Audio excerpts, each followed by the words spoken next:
Have you ever noticed how a few extra steps feel tougher than they used to, or how picking up the grandkids seems to take twice the effort? It's not just in your head. Starting around age 30, our bodies begin to shed muscle more rapidly than we realize, and by the time we hit our 60s, that loss really starts to add up. Studies show that between 30 and 40, most of us lose between 3 and 8% of our total muscle mass, and then another chunk every decade after that. If you imagine losing 8% from 30 to 40, another 8% from 40 to 50, and so on, you can see how quickly strength and independence can slip away. After 60, the pace picks up again. About 1% of muscle vanishes each year. Before long, the arms you relied on to lift boxes, the legs that carried you on daily walks, feel noticeably weaker, and that can set off a cascade of problems, from increased risk of falls and fractures to a drop in overall vitality, and even higher chances of illness. But here's the really good news: none of this is inevitable. While it was once assumed we'd simply decline, today we know there are clear, proven strategies to halt and even reverse age-related muscle loss. The secret lies in combining movement, the right foods, and habits that keep your body constantly reminded of its own strength. When you put these methods into practice, you not only preserve your muscle mass, you may find joint pain eases, energy rebounds, and daily tasks that once felt like chores become manageable again. Today I want to share the first 3 of 7 time-tested ways to rebuild and protect your muscles as you age. We'll begin with the foundation: resistance training. Imagine your muscles are like a savings account. If you make regular deposits of stress through lifting, pressing, or pushing, you accumulate strength and resilience. On the other hand, if you never challenge those fibers, your body simply lets them shrink away. Resistance training doesn't mean you have to haul heavy barbells at the gym, though that's an excellent option. It can be as simple as standing from a chair without using your hands, doing wall push UPS, or lifting light dumbbells while seated. The key is to choose movements that feel demanding by your 10th or 15th repetition, so your muscles know they're needed. Even 10 minutes a day can make a world of difference. I often remind friends that a squat, at its simplest, is just a sit to stand. If rising from a low chair 5 to 10 times leaves your legs pleasantly tired, you're hitting the right spot. Press UPS against the kitchen counter or wall. Build upper body strength without overtaxing your joints. You may discover that a few sets of these exercises leave you feeling both accomplished and more energized in the hours afterward. That feeling, muscles speaking up and saying, "Thank you," is exactly what you want. While individual moves are powerful, the next step is to choose compound exercises, those that work several muscle groups at once. Think of a deadlift, where you hinge at the hips, bend your knees, and lift a weight off the floor. You're engaging your legs, hips, core, and back in one seamless motion. Or picture a standing overhead press. By lifting weights overhead, you strengthen your shoulders, upper back, arms, and even your abdominal muscles as they work to stabilize your spine. These compound lifts give you far more bang for your buck than isolating a single muscle, because they send a louder signal through your nervous system and release more of the hormones your body uses to build and repair muscle. You don't need fancy equipment for compound exercises. A pair of water bottles can act as weights for presses or rows. Holding a backpack filled with books against your chest can turn a staircase into a resistance workout. Muscles love purpose. When they see you're determined to use them in real-life tasks, they respond by growing stronger. Of course, even a perfect routine of resistance and compound exercises benefits from a broader strategy of weight-bearing activity. Simply walking, gardening, or dancing, anything that puts your body weight on your bones and muscles, helps maintain strength. When you walk barefoot across a grassy yard, every step engages the tiny muscles in your feet and calves. Taking a leisurely stroll through the neighborhood sends signals to your thigh and hip muscles that they're still needed. That's why experts recommend aiming for 5,000 to 10,000 steps a day if you can manage it. And remember, every step counts. Marching in place during a TV commercial, pacing while on the phone, or taking the stairs instead of the elevator all add up to preserve muscle tone. Let me share a story. One neighbor of mine in his late 60s swapped his daily elevator ride for the stairs at work. He doesn't think of it as exercise, just part of his routine. Over 6 months, he noticed his pant legs fit a bit looser around the thighs, and no longer did he feel that post-lunch drag that once slowed him down. He was simply asking his legs to do more, so they did more. As resistance training, compound lifts, and weight-bearing movement become part of your days, you're laying the groundwork to not just slow down the muscle loss train but actually reverse course. You'll find tasks that once seemed daunting, carrying groceries upstairs, standing from a low couch, or even dancing at family gatherings, return to being parts of an active, vibrant life. Now that we've covered how to challenge and engage your muscles through resistance and movement, next we'll explore the role of nutrition, hobbies that keep you moving, and simple lifestyle tweaks that support this newfound strength. Together, they form a powerful roadmap for anyone over 60 who refuses to accept weakness as their fate. Let's keep the momentum going and look at the next steps toward a stronger you. As you've now built a solid foundation of targeted resistance work and full-body movements, it's time to think about the fuel those muscles need, and the habits that keep you moving joyfully through each day. Let's begin with what you put on your plate. Because without enough protein, all that hard-earned strength struggles to stick around. In our younger years, our bodies handle a wide range of diets without much trouble.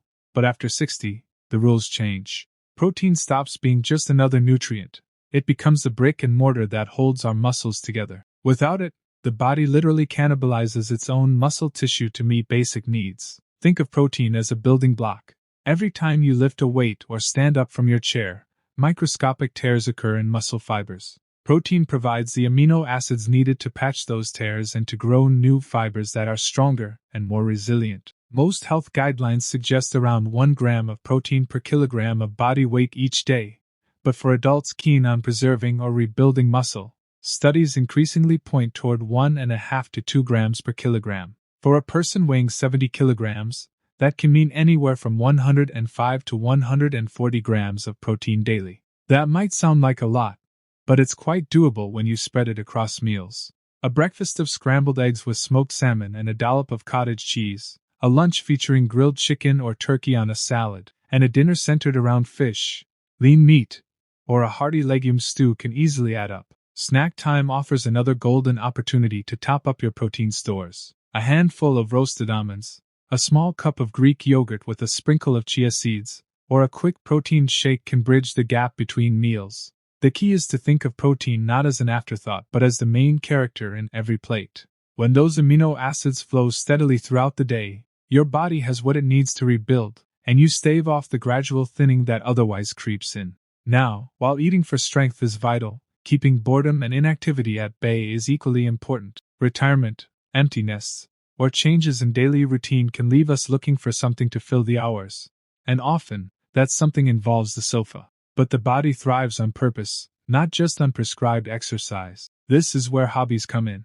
Imagine rediscovering a love of gardening, where each stretch to prune branches becomes a chance to work your shoulders and back. Picture yourself joining a community dance class, where stepping in rhythm trains your balance and leg muscles. Or think about taking up table tennis with friends, a sport that keeps you alert, encourages quick shifts in weight, and flexes the arm and core muscles in ways that static workouts can't. The best hobbies are those that you look forward to, whether it's a weekly golf round, painting en plein air, where you carry your easel and supplies, or even a friendly bowling league. Many of my friends in their 60s and 70s have told me that picking up new hobbies has given them a renewed sense of purpose, and their bodies have thanked them for it. One neighbor started kayaking on weekend mornings, and in just a few months she noticed her triceps and core felt firmer. Another gentleman took up woodworking in his garage, and he was amazed to find that lugging lumber and hammering boards built both his grip strength and posture. By weaving movement into activities you love,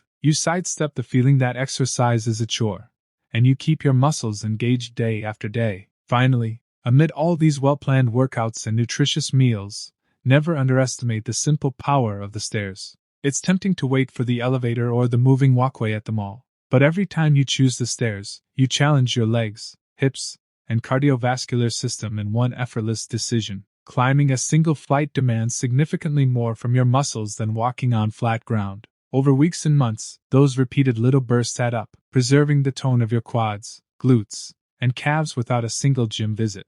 I'll never forget the couple who moved from a 4-story townhouse to a bungalow. Their new home felt more accessible, until they realized they'd gone from climbing 10 to 15 stair steps 6 to 8 times a day, to 0.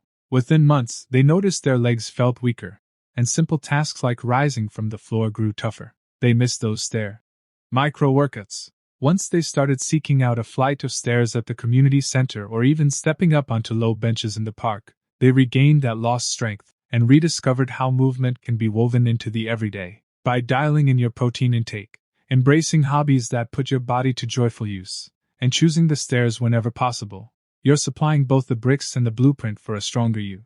These habits don't just preserve muscle, they enrich your days, connect you with others, and remind your body that it's still capable of fantastic things.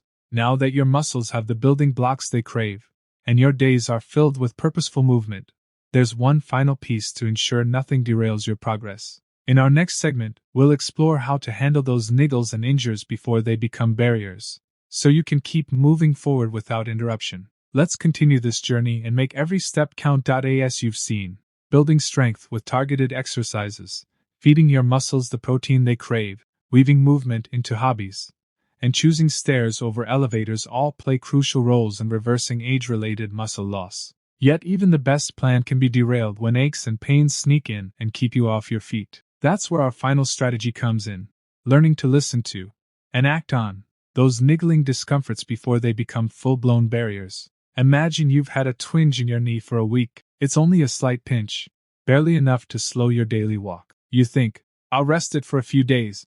But rest often means less movement, less resistance work, and that tiny loss of activity accelerates muscle shrinking. Soon you're limping, missing your morning squat routine, and instead of a quick nuisance, that niggle blossoms into a problem that demands weeks of recovery. Meanwhile, your muscle gains vanish faster than you'd like. The secret is simple.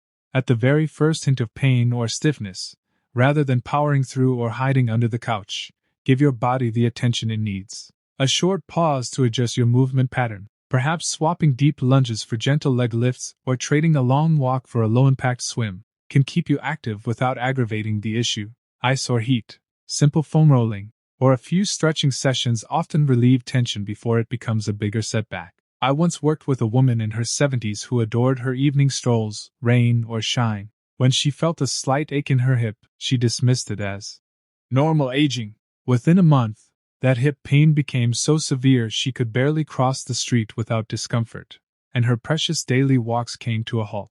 We switched her routine to gentle pull exercises and hip mobility stretches, and within weeks her pain eased. More importantly, she kept moving, keeping her leg muscles engaged and her confidence intact. Ignoring that early signal would have cost her both muscle and the joy of her evening walks. It's also wise to develop a network of support, whether that's a trusted physiotherapist, a knowledgeable trainer, or even a fellow hobbyist who's picked up similar aches in their years of activity. Sometimes a single session to tweak your form or introduce a new modification can prevent months of lost progress. You don't need to become dependent on appointments, but treating those small troubles as worthy of attention, and addressing them promptly, sends a powerful message to your body. Movement matters, and so does care. Of course, life will always have its surprises. A rolled ankle during a garden harvest, a back twinge from lifting a heavy box, or a shoulder pinch from reaching into a high cabinet. In each case, the best medicine is early,